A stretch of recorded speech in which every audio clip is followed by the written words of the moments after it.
Hello po sa inyong lahat mga ka-crypto. Ako po si Pinoy Crypto Trader at sa video na ito ay atin pong pag-uusapan ang bagong update dito kay MetaMask at ang XRP Ledger or XRPL. Sa tulong po ng blockchain firm na Persist Technology, possible na pong ma-access ng 30 million MetaMask users ang XRPL network gamit ang tinatawag na Snap application. Ngayon ay ano ang ibig sabihin nito para sa mga cryptocurrency enthusiast? Yan po ang siyang ating pag-uusapan sa video na ito.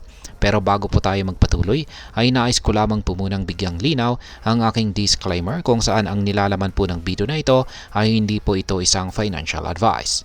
For education and information purposes lamang po ang layunin nito. Unang-una ay ano nga ba ang MetaMask Snap? Ang Snap ay isang application na nagpapahintulot sa non-Ethereum virtual machines or EVMs na mag-integrate dito sa MetaMask wallet. Dati ay limitado lamang ang MetaMask sa Ethereum network. Pero dahil po sa Snap, pwede na ring ma-access ng MetaMask users ang iba pang blockchain networks tulad po ng XRPL. Ngayon sa mga na hindi pa nakakaalam ay ano nga ba ang XRPL? Ang XRP Ledger or XRPL ay isa po itong decentralized blockchain na create po ng Ripple Labs. Kilala po ito sa mabilis na transaction at mababang fees.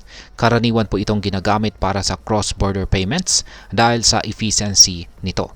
Ngayon ay paano nagagamit ng MetaMask ang XRPL? Sa tulong po ng Persist Technology ay nadagdagan ang functionality ng MetaMask. Ngayon ay pwede nang mag-open ng XRPL wallets gamit ang MetaMask Snap. Nangangailangan po ito ng at least 10 XRP para ma-activate ang account. Maaari rin pong bumili ng XRP gamit ang Transact, isang integrated payment method. Ngayon ay ano naman ang benepisyo ng bagong feature na ito? Bukod po sa pag-hold ng XRP at NFTs, pwede ring tingnan ng users ang kanilang transaction details at history. Pwede ring mag-send at mag-receive ng XRP. At hindi lang yan, pwede ring gamitin ng developers ang Snap feature para ma-integrate ang XRPL sa kanilang decentralized applications, kaya mas lalo pang mapapadali ang mga transaction.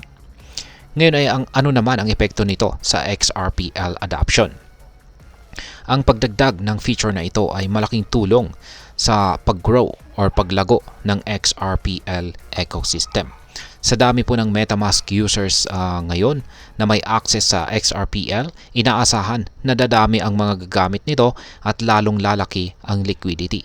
Kasama na rin po dito ang posibleng pagdagdag ng smart contracts sa XRPL na ini-explore ng Ripple. Ayan. Ngayon ay ano naman ang aking masasabi tungkol dito?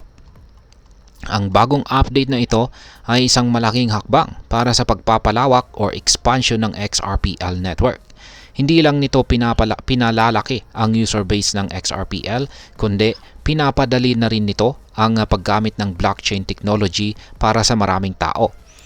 Sa tulong po ng MetaMask Snap, mas madali nang ma-access ng XRPL at makipag-transact gamit ito.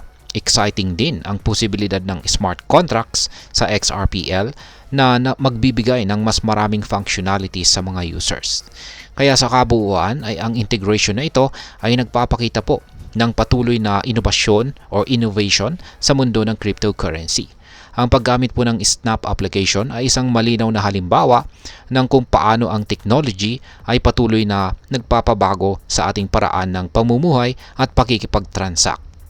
Sa mga simpleng hakbang na ito, nagiging mas accessible at mas madali ang paggamit ng blockchain sa pang-araw-araw na buhay.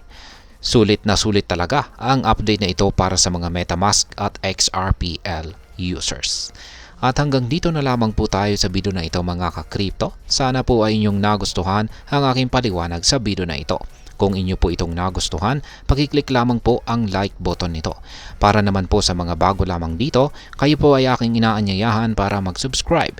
Pakiclick na rin po ang bell icon nito dahil ito po ang siyang magsisilbing notification nito sa mga bago kong videos na akin pong ina-upload sa aking YouTube channel na ito. Marami pong salamat sa panonood, ingat po tayo lagi at God bless po sa ating lahat.